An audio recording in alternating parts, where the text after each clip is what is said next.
What's up, guys? Welcome to another episode of the No Fun League. Today we are redrafting the 2019 NFL Draft class.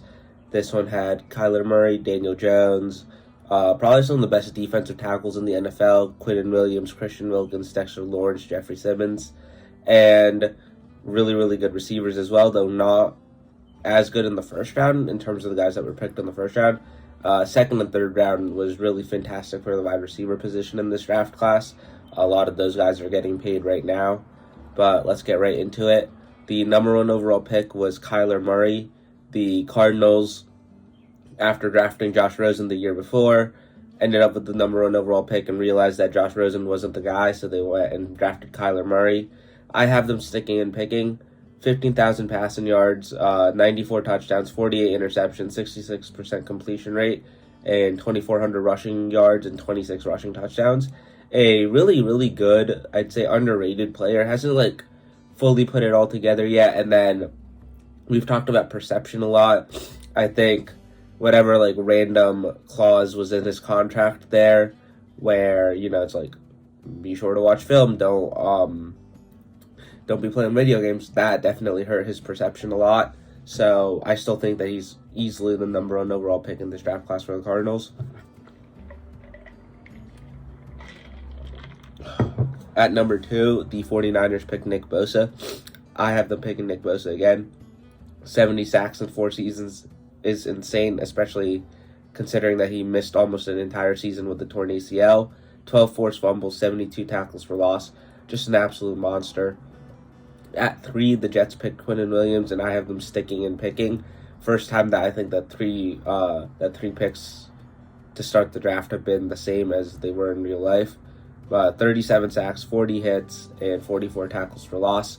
I had a strong debate regarding which defensive tackle to go here, but I think they've all offered similar production and similar stardom. I actually got into a fight on Twitter a few weeks ago because I said that Dexter Lawrence was the best one out of the group, but I think Quinnen fits them best here, and just that has been a really good player for them since he got drafted. At 4, we have our first outright bust of the draft. No surprise, it was the Raiders and John Gruden. They picked Clelin Ferrell. I have them taking Max Crosby instead, who they picked later in the draft. 88 tackles for loss, 59 sacks, 71 hits. Just another absolute monster. Does not come off the field. Was some of the highest snap counts for edge rushers out there. Just a really good football player. At 5, the Bucks picked Devin White, who I think is a really good player who has mysteriously fallen off a little bit in recent years. I haven't really been able to tell how that happened all of a sudden, but I have them taking Deebo Samuel instead. I think he's the best overall weapon in this draft class. Obviously, some of the other receivers that we'll see, DK Metcalf, AJ Brown, Terry McLaurin, they might be better outright receivers, but I think he's the best overall weapon in this draft class. So he goes 1. 4,700 receiving yards, 21 touchdowns, 1,300 rushing yards, and 20 rushing touchdowns. So just an actual Swiss Army knife, which are rare in the NFL to be that productive at both positions. The Niners are literally lining him up at running back before Christian McCaffrey got there. At 6, the Giants famously picked Daniel Jones. I was a fan of the pick. I'm of the opinion that, is he a superstar quarterback? No, he's not. I don't think he'll ever be a Patrick Mahomes, Josh Allen-esque guy. At the same time, I think the Giants literally tried everything that they could to ruin his NFL career in a way. He wasn't surrounded by weapons like Gettleman. If you're going to draft a rookie quarterback, maybe keep Odell Beckham Jr. there. And Saquon could never stay healthy. Sterling Shepard could never stay healthy. Evan Engram never stayed healthy or hung onto the football for too long. The offensive line was always bad. He went through so many different offensive coordinators. Just an all-around bad surrounding cast for Daniel Jones. But I have them taking Dexter Lawrence, who they picked at 17, coincidentally with the pick that they got for Odell. But 28 tackles for loss, 25 sacks, 192 tackles, and 15 of those 25 sacks in the last 2 years, where he has really come on as probably, in my opinion, the best interior defensive lineman in the NFL since Aaron Donald is retired now. And getting him at 6 versus getting him at 17 doesn't really matter. This is just player value, and I definitely think he's worthy of being the 6th best player in this draft class. At 7, the Jaguars picked Josh Allen. I have them taking Josh Allen again. This is not Bills quarterback Josh Allen. This is outside linebacker Josh Allen. 48 sacks, 69 hurries in his career thus far. A really, really good, productive football player. At 8, the Lions picked TJ Hawkinson, who I think is a phenomenal tight end, probably a top 5 tight end in the NFL. However, I think that having a bona fide wide receiver would be better and more valuable than a tight end at that time. Either way, it's a pass catcher. And I have them taking DK Metcalf, 398 catches, 5,700 yards, 48 touchdowns. An absolute monster. Looks like Adonis almost, but just a great player, and would be a perfect fit in a Matt Stafford offense. At 9, the Bills picked Ed Oliver. I have them taking A.J. Brown. Then you don't, a year later, have to trade your first-round pick to go get Stephon Diggs if you draft A.J. Brown the year before. That's my thinking. 6,300 yards, 408 catches, 45 touchdowns, 6 straight 1,000-yard seasons. Just another really, really good player who completely transformed the Eagles as soon as he got there. At 10, the Steelers picked Devin Bush. I have them taking middle linebacker, and once again, this might surprise some people. I have them taking Bobby Okereke. He plays for the Giants now, played for the Colts. Pat McAfee announced his pick at the draft. It was pretty cool. 424 tackles, 5 interceptions, and 5 sacks in his career, and was by far one of the biggest bright spots for the Giants last year in his first year there. Lived up to the contract that he got in year 1, and just a really productive middle linebacker. At 11, the Bengals picked Jonah Williams. I have them taking Elgton Jenkins, and some of y'all might be like, oh, he's a guard, why would they take him instead of tackle? Well, the Bengals needed help in the interior as well as the tackle position, and Elgton Jenkins has played snaps at almost every offensive line spot in his career so far. 3,000 snap seasons, 6 sacks allowed so far in his career. Just a really good, really versatile offensive lineman who are incredibly rare to find. At 12, the Packers pick Rashawn Gary. I have them taking Brian Burns instead, another guy who just got traded to the Giants. 49 sacks, 53 hurries, and 53 hits, and 144 hurries. Another really good, really athletic edge rusher. At 13, the Dolphins picked Christian Wilkins. I have them taking Jeffrey Simmons instead. 33 sacks, 160 tackles, 38 tackles for loss. And like I said, I got into an argument with a lot of people last week on Twitter because they were saying that Jeffrey Simmons is much better than Dexter Lawrence. To each his own, but another really good interior defensive lineman. At 14, the Falcons picked Chris Lindstrom. I have them taking Chris Lindstrom again. 4,000 snap seasons, 9 sacks allowed, and only 14 penalties given up. Another really good, really consistent interior offensive lineman who the Falcons really needed at the time.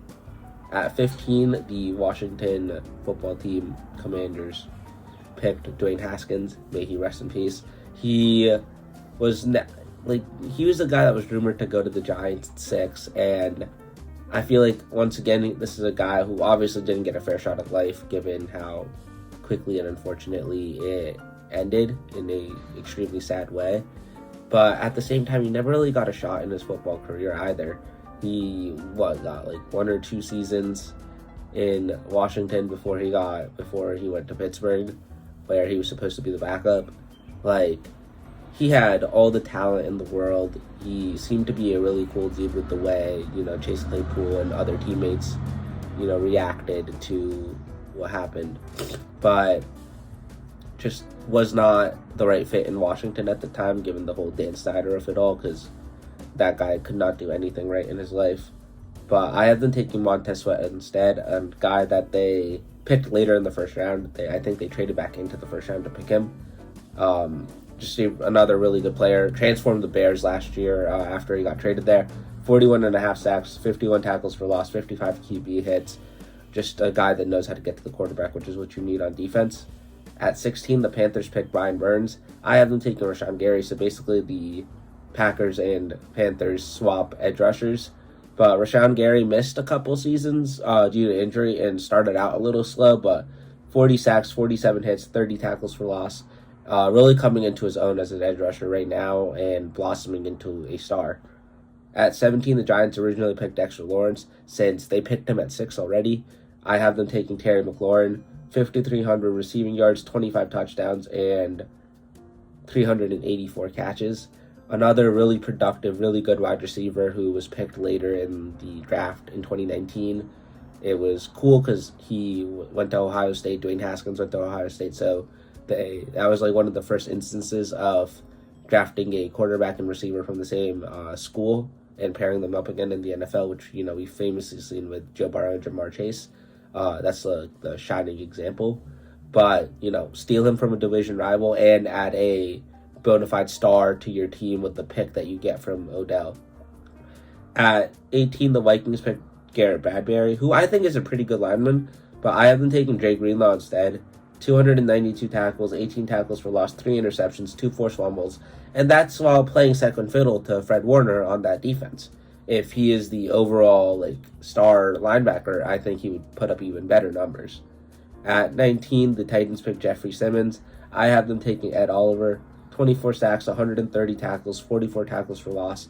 I don't think he's lived up to the hype that he had coming out of Houston at the time of the draft, but still a really, really good interior lineman. Like I said, there's a lot of them in this draft. At 20, the Broncos picked Noah Fant. I have them taking Eric McCoy instead. 3,000 out season, 7 sacks allowed. Noah Fant was included in the trade for Russell Wilson. That's his biggest calling card right now. He is a really athletic tight end, but, TJ Hawkinson was the better Iowa guy. And overall, I think Eric McCoy would have a much bigger impact on that Denver team than a tight end would. At 21, the Packers picked Darnell Savage. I have them taking Devin White instead. 442 tackles, 25 sacks, 5 interceptions. And that's after playing really shitty for the last 2 years. And, now he's on a, Wetman deal or not Wetman, but a low money deal with Philadelphia. Kind of a prove-it year for him to see that if he can still play at the same level. But when he was on 2020 Super Bowl run for the Bucs, one of the most important players on that team. At 22, the Eagles picked Andre Dillard. Yet another gem of a first-round pick by Howie Roseman. So, fucking Nick Sirianni wants to say that they took the Giants' best player and Saquon. At least we can draft good players. Y'all have had a lot of trouble doing that recently. But I have them taking Jermaine Pratt instead. 5 sacks, 370 tackles. Once again, a guy that isn't the star linebacker on his team, star defensive back 7 player, but really puts up good production and a really smart football player. At 23, the Texans picked Titus Howard. I have them taking TJ Hawkinson instead. 3,600 yards, 23 touchdowns, 351 catches. Like I said, he's basically a bigger receiver, and he can block because Iowa tight ends. But just would be a great weapon to pair with a young, non-scandalized Deshaun Watson at the time. At 24, the Raiders picked Josh Jacobs. I have them taking Deontay Johnson instead.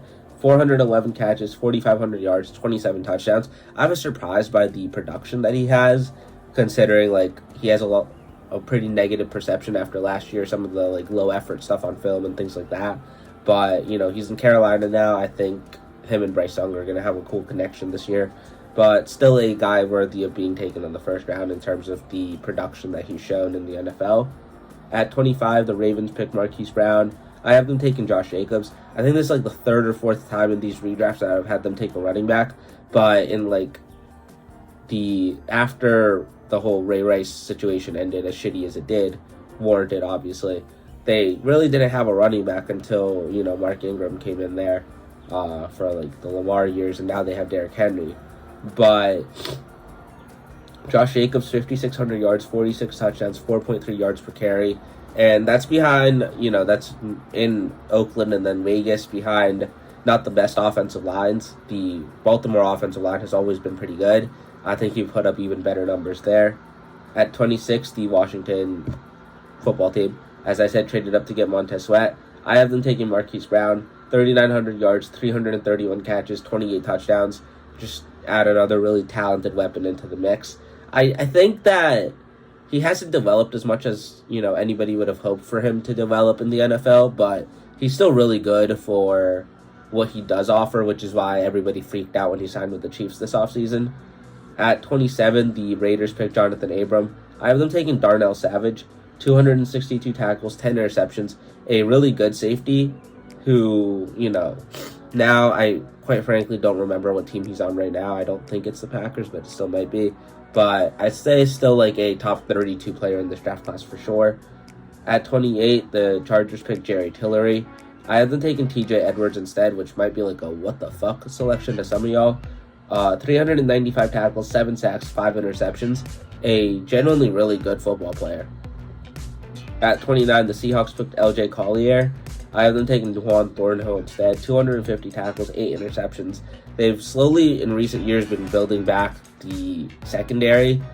Tariq Woolen, Devin Witherspoon. Like, you get Juwan Thornhill in there a couple years before that happens. You expedite it even more. At 30, the Giants traded up to get DeAndre Baker, who did nothing, was awful, and then had, criminal issues, did stupid shit. So, just another awful pick by Dave Gettleman. But I have them taking a quarterback. And if you've noticed, from pick 1 to now, which is pick 30, no quarterbacks have gone besides Kyler Murray. The 3 quarterbacks in this draft class other than Kyler, who may or may not be warranted, who at that time were discussed, and then I added another guy in there. So 2 guys, Daniel Jones, Drew Lock, that were discussed as maybe going in the first round, and then Gardner Minshew, who went, I think, 5th or 6th round, but has put up production worthy of a first-round player. So that's who I was deciding between for 2 of these next 3 teams, including the Giants. I thought, they would go quarterback at this point. I have the Giants going with Gardner Minshew over Daniel Jones, which hurts me a little bit. I have a signed DJ Football. Like I said, I think it's much less on him than on the organization in terms of how bad he's been. But Gardner Minshew has just put up more production in the NFL and better numbers. And I think if he was a first-round pick, and given that timeline that a first-round pick gets instead of a 5th-round pick, he could have been a really good NFL starting quarterback. 59 touchdowns, 24 interceptions, 10,000 yards. So limited playing time, so the yards aren't there, but it's evident that he protects the football, which is something that Daniel Jones has struggled with. Like I said, bad offensive line, bad weapons. But just another really good player. At 31, the Falcons picked Caleb McGarry. I have them taking Garrett Bradbury instead. Caleb McGarry hasn't been as good, definitely not as good as Chris Lindstrom, who they picked earlier. But Garrett Bradbury, I think, has been a lot better. 2,000 snap season, 16 sacks allowed. A consistent center for the Vikings thus far into his career. And the Patriots, they picked N'Keal Harry. This was the last year, the last draft. 2020 season happens, or 2019 to 2020 season happens, and then Tom Brady leaves. I have them getting ahead of the curve in terms of quarterback and taking Daniel Jones. It was rumored at the time that Bill Belichick really liked him and would have considered taking him. Same with Washington, which is why the Giants pulled the trigger at 6 instead of waiting till 17. But I think this is someone that Bill Belichick, Josh McDaniels could build around and develop. 13,000 passing yards, 64% completion, 64 touchdowns, 42 interceptions, 2,000 rushing yards, and 13 rushing touchdowns. Should be 14 if he doesn't trip at the link in that one game. But another player who I think is overlooked, and his reputation has gotten out of control. The $140 million contract did not help anything. I don't think he'll be on the Giants after this year, barring a miracle. But I think someone that is definitely still worthy of a first-round selection, and in this case goes to a much better situation than he did in real life. But that is the 2019 redraft. Thank you guys for watching. Please remember to like, comment, and subscribe. Peace.